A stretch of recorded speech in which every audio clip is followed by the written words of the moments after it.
professionally, quickly, and to get perfect results. I'm already working from the paint kettle, so there's no wiping my brush on the side. I just dab it in, dab, dab on the sides. It's now fully loaded, ready to go. I work fast to keep the paint live, meaning wet, so it doesn't all go chewy and skin over, go horrible. So you work pretty fast, and your body's your tool, so be comfortable. Right.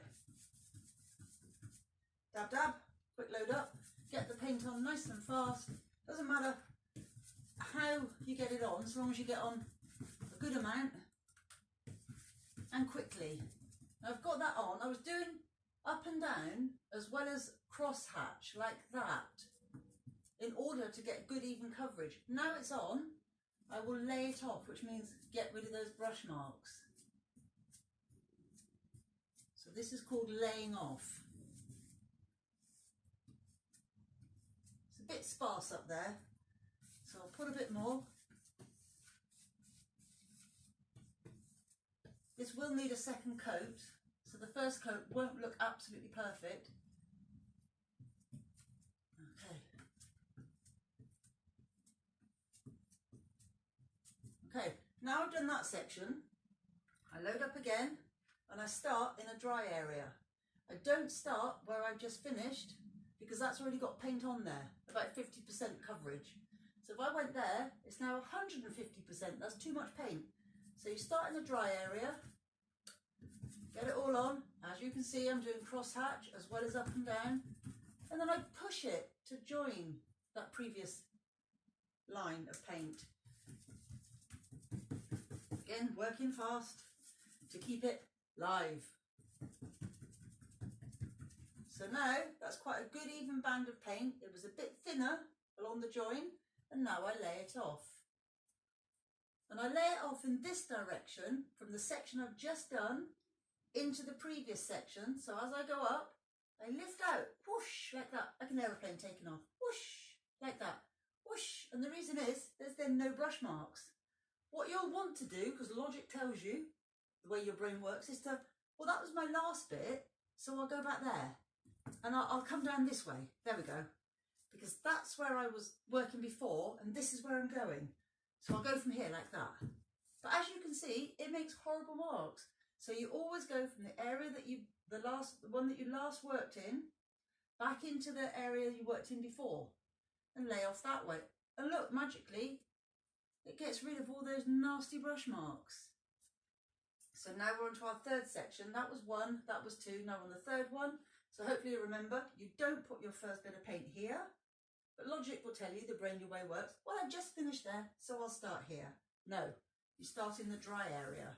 You load your brush, stick it in, dab, dab. Get it on nice and fast because we want to keep it live. Otherwise it's going to go chewy and nasty. Again, I'm cross-hatching. I'm going up and down because I'm just getting it on nice and fast and even coverage. Like I said, your body's your tool. You want to be comfortable. You want to be able to move. Okay, you can see maybe I've got brush marks. So again, do you remember what you have to do? You go from where you've just been working, section 3, back into your previous section, section 2. I can see a bit there I've missed, which is why I'm going up and down. Now I lay off, lay off, lay off. So it's the section I was just working in, number 3, going back into the previous section, number 2, lifting off nicely, like an aeroplane taking off, and it gets rid of those brush marks. Now hopefully you remember section 4. Where do we start? Here, where we've just finished along that line, or here, the dry area? Hopefully you remembered. Yes, the dry area. I'm going to do along there as well, because that needs doing. Right, do the sides. Right, in this dry area. This time, because I'm getting near here, I'm also going horizontally to get a good amount of paint on. Cross hatch.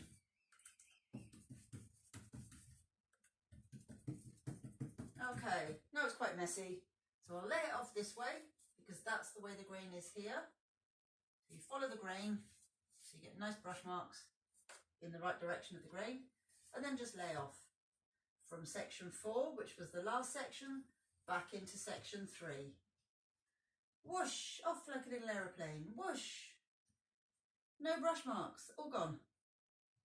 And because I worked quickly, that paint remained live, wet, which means you can join it into each other. If that had started to go off and like skin and dry, a bit like custard when it's, you know, on the cooker, if you leave it and it skins up over on the top. When I go like this to lay off, you can't join it back in because it's not live anymore. It's not wet. It's all gooey and chewy. If it happens and it is chewy, leave it. Don't fight with it because you can't fix it. Leave it till it's dry. Give it a little light sand and sort it out later. Job done.